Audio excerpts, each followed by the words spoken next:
내년 살림살이 어떻습니까? 연말까지 이 추이를 보게 된다면 최대 60조 원까지 감소할 것으로. 제가 문재인 정부 당시에 400조 정도가 늘었던가요? 그렇게 늘어서 결국 이제 1000조가 넘었는데 윤석열 정부가 이걸 기조를 이어갈 수 충분히 있었음에도 불구하고 긴축재정으로 돌아서는 것은 장기적인 이제 우리 세출 균형을 맞춰야 된다. 그리고 자라나는 우리 후손들에게 국가 부채를 과도하게 안기는 그런 폭탄의 정치는 하지 않겠다는. 그렇게 되면 결국은 그 여파가 지방으로 미칠 수밖에 없는 것이죠.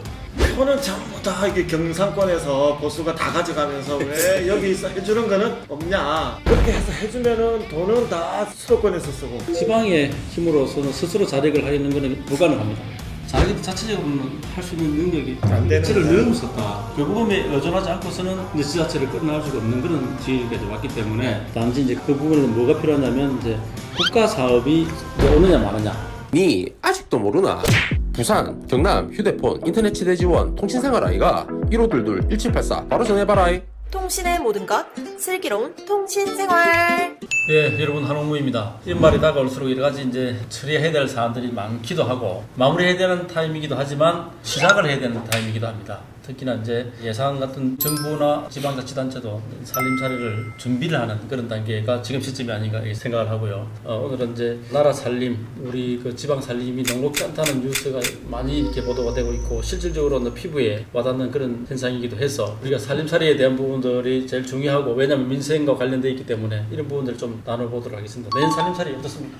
올해 1월부터 8월까지의 세입이 이제 집계가 됐어요. 먼저 국세를 보게 되면 총 48조 원이 감소한 것으로 나타나고요. 연말까지 이 추이를 보게 된다면 최대 60조 원까지 감소할 것으로 보인다고 합니다. 그런데 이게 어떤 것이 문제가 되냐면 국가에서 지방으로 교부금을 내려주지 않습니까? 경상남도와 경남교육청도 큰 타격이 있을 것으로 보이는데요. 먼저 경상남도는 올해 370억 원의 세입이 감소했고 내년도 4,600억 원의 세입이 더 감소할 것으로 전망하고 있어서 총 8천억 원의 규모가 감소할 것으로 예상이 됩니다. 그리고 경남교육청 같은 경우에는요, 올해는 6,700억 원, 그리고 내년에는 4,600억 원이 감소할 것으로 예상되고 있어서 1조 1,000억 원 정도의 규모가 감소될 것으로 예상된다고 합니다.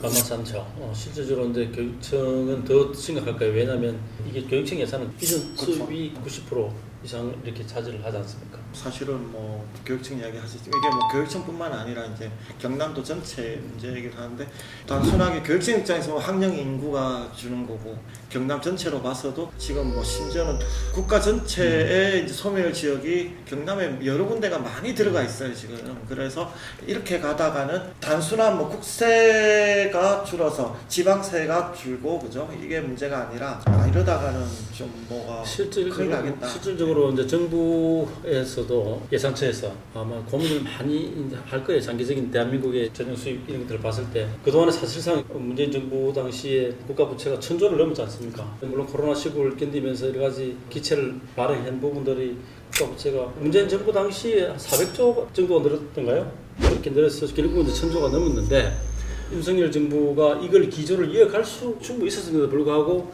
긴축재정으로 돌아서는 것은 장기적인 이제 우리 세출 균형을 맞춰야 된다. 그리고 자라나는 우리 후손들에게 국가 부채를 과도하게 안기는 그런 폭탄의 정치는 하지 않겠다는 의지를 표명해서 분명히 내년에 이제 긴축 예산을 할 것이라는 걸 천명을 하고 이제 이렇게 예산을 짜고 있는 것 같은데 그렇게 되면 결국은 그 여파가 지방으로 미칠 수밖에 없는 것이죠. 지금 이대로면 수도권 말고는 사업을 할 수 있는 게 없어요. 그러다 보니까 이제 예비 타당성 조사라든지 여러 가지 그냥 지역 균형 발전을 위해서 예타 면제라든지 이런 이제 보완을 해서 하지만 예타 면제도 다 할 수 있는 건 아니잖아요. 뭐 지방에서 할 수 있는 것도 한계가 있다 보니 그런 얘기를 하더라고요. 지금은 이제 어쨌든 보수에서 이제 집권을 하고 있는 상태인데 표는 전부 다 이게 경상권에서 보수가 다 가져가면서 왜 여기서 해주는 거는 없냐. 뭐 이런 얘기를 상당히 많아죠. 그렇게 해서 해주면은 돈은 다 수도권에서 쓰고 그러니까 거꾸로 말하면 저번 정권도 마찬가지였어요. 그렇게 90% 이상 다 전라도에서 찍어줘도 그건 도대체 전라도에서 해준 게 뭐 있냐.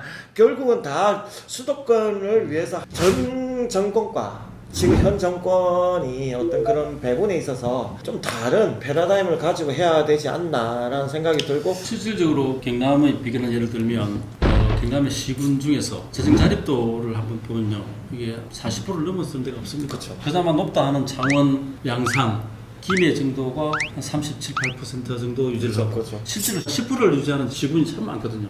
그리고 뭐 말하냐?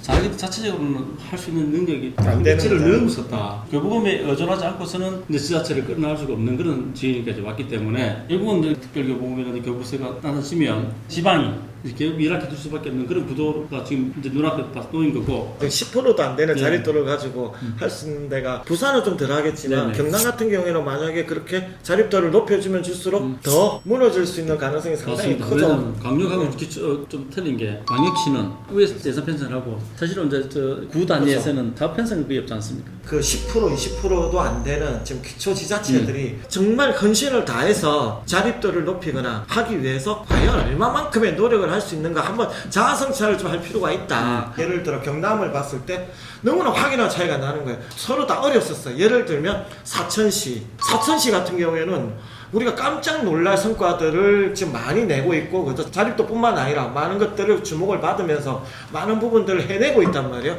거기에 반해서 과연 그러면 다른 경남에 있는 도들은 그 시는 똑같은 위치에서 어렵게 시작했는데 과연 뭘 하고 있느냐. 결국은 이제 그거죠. 지방의 힘으로서는 스스로 자력을 하려는 것은 불가능합니다. 단지 이제 그 부분에 뭐가 필요하냐면 이제 국가 사업이 오느냐 마느냐 이제 이게 관건인데요.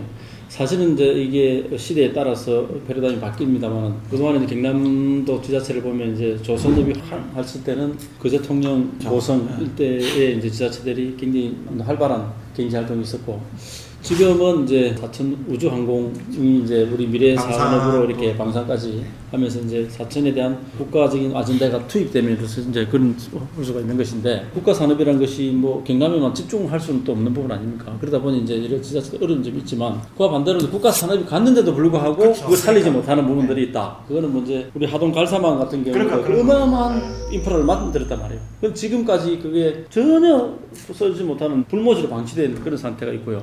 미랑 나노 산업에 대해서 10년도 국가 산단 지정된 지 오래됐습니다만 아직도 나노가 먼지를 뭐 손에 잡히는 나노가 없습니다. 뭐 그렇듯이 이게 이제 아까 말씀드린 비교가 되는 부분이죠. 이런 부분은 제가 뭐 정치인들을 욕하기 이전에 조금 우리 시민들이나 국민들이 조금 더 명확하게 지금 어떻게 하고 있는지를 명확하게 볼 필요가 있다. 국민들이나 시민들이나 도민들이 그 부분에 대해서 간과하고 있으면 계속 그게 반복될 수밖에 없는 상황들이 된단 말이에요. 다른 문을 열어라, 열어라, 열어라. 코로나 이후에 지속되는 글로벌 경기 침체, 이어지는 국내 경기 침체, 뭐 정치적인 또 갈등, 대립 속에서 결국은 고통받는 부분은 우리 민생이 아닐까 싶습니다.